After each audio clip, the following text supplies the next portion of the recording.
মঙ্গলবার রাজ্য পুলিশের রায়গঞ্জ রেঞ্জের ডিআইজি পদে রদবদল করল রাজ্য সরকার। রায়গঞ্জ রেঞ্জ গঠিত হওয়ার পর থেকে ডিআইজি পদে ছিলেন অনুপ জয়সওয়াল।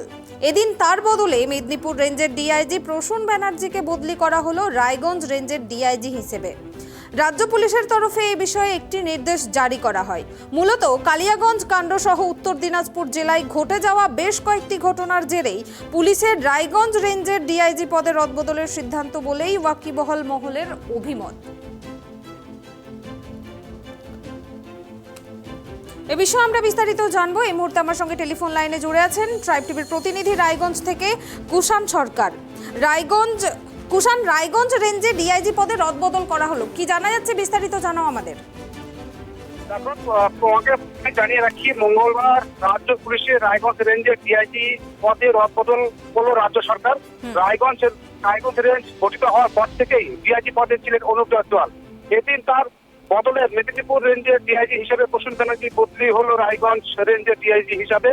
পুলিশের তরফে এই বিষয়ে নির্দেশিকা একটি জারি করা হয়েছে। মূলত উত্তর দিনাজপুরের আইন শৃঙ্খলা অবনতি এবং কালিয়াগঞ্জের যে পরপর ঘটনাগুলো ঘটেছে তার জেরেই কিন্তু এই ডিআইজি কে রদবদল করা হচ্ছে ওয়াকিবহাল মনে করছে। কারণ যে ইসলামপুর, সাবডিভিশন, চোপড়া, কালিয়াগঞ্জ, হেমতাবাদ সব মিলিয়েই এই যে আইন শৃঙ্খলা যে অবনতি ঘটেছে তার ফলে কিন্তু এই রদবদলের সিদ্ধান্ত নিয়েছে রাজ্য সরকার। ধন্যবাদ কুষাণ। আপনাদেরকে আরো একবার জানিয়ে রাখি, রায়গঞ্জ রেঞ্জে ডিআইজি পদে রদবদল করা হলো। অনুপ জয়সওয়ালকে সরিয়ে আনা হলো প্রসূন ব্যানার্জিকে। আজ রাজ্য পুলিশের রায়গঞ্জ রেঞ্জের ডিআইজি পদে রদবদল করেছে রাজ্য সরকার। রায়গঞ্জ রেঞ্জ গঠিত হওয়ার পর থেকেই ডিআইজি পদে ছিলেন অনুপ জয়সওয়াল।